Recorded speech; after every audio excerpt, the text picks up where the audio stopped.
Welcome back to BookView TV. Now, our guest this week is Taylor Fulks. She's the author of My Prison Without Bars. It's a memoir of sorts, although she claims she doesn't know how to write a memoir, but it certainly is autobiographical in discussing what happens in terms of child abuse and abuse as an adult. Now, Taylor, we were talking about, building up a conversation and a discussion around this topic.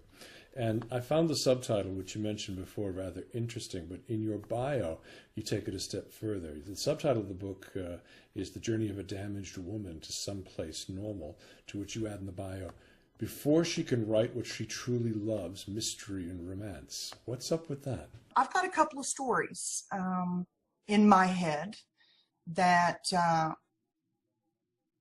when you listen, or I listen to a lot of books. I've read about 700 books in the last, since 2007. And just got some ideas, plus some life experiences that I've had and some experiences of friends of mine. And I've kind of put a book together that's basically, it's suspenseful, but I think it's more of a mystery and a love story. There are parts of my book where I took a stab at fiction to see if I could do it. The fact that people have asked me, "Oh my gosh, did that happen?" Tells me that I've done a decent job at it. So, but yeah, I'm writing now. I'm a little bit leery about putting it out there. Just the reviews that I've had on this book. I've had a lot of good reviews. Some of the not so good reviews have stung quite a bit, but I'll get past that and put one out. But you've also received some very good reviews. I mean, the Kirkus one and others. I mean, what does it feel like to get a positive review when you consider what you had to go through experientially and then to actually have to sit down and write this? I'm absolutely floored. Truly floored. Number one, I never expected more than maybe 50 people to read my book, and 25 of those would be my friends and colleagues. So I was absolutely floored at the number of people that have actually purchased the book. I had a free weekend, had 8,000 downloads that weekend, so that absolutely stunned and amazed me for an independent author. The reviews have been absolutely phenomenal. The best thing really, though, that I've gotten that I'm extremely humbled by, honored by, is the trust that people have placed in me. I've gotten well over 200 emails and messages on Facebook and messages on Twitter. Just the emails are absolutely phenomenal. I cry for every single one. They contact me and tell me about their horror stories and about how reading my book has made them feel like they can tell, or they have someone that's with them. And I hate to say this, misery loves company, but I don't look at it as that. I think it's a camaraderie. I call it a brotherhood and sisterhood of my soul, because those of us that have been there know what that dark place is like.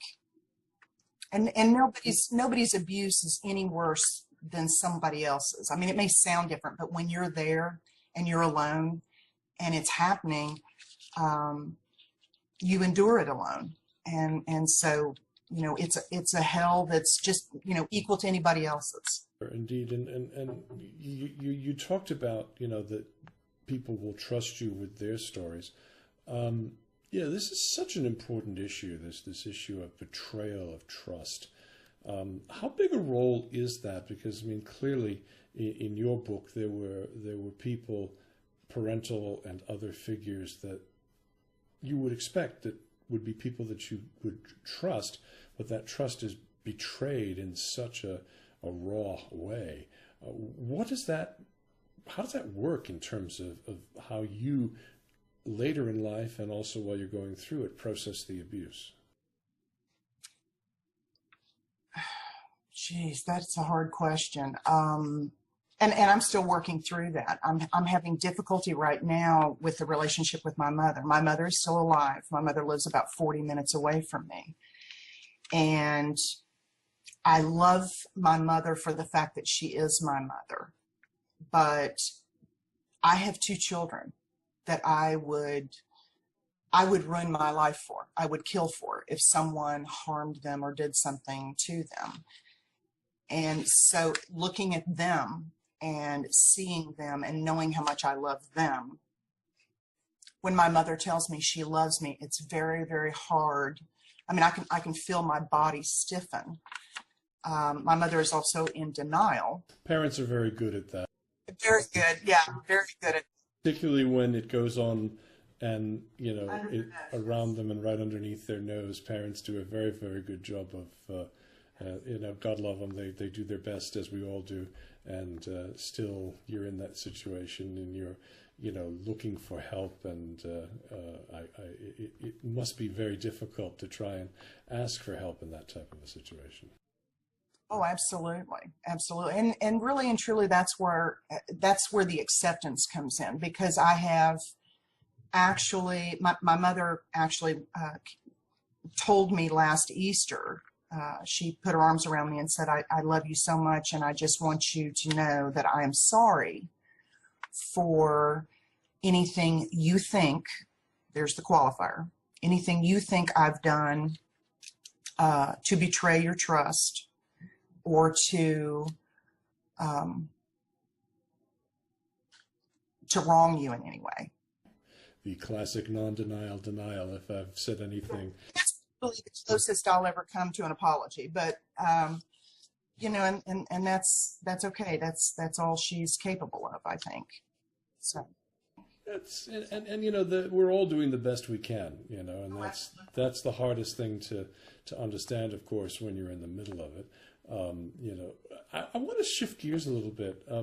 There's been such horrific cases. We'll come back to Jerry Sandusky and Penn State in part 3, but there are other cases. For example, there's a young girl in the States and another one here in the UK took their life, and the rapist teacher was given a month in jail, and the judge insensitively added at sentencing that the girl was essentially asking for it because she wore provocative clothing and or flirted with the teacher.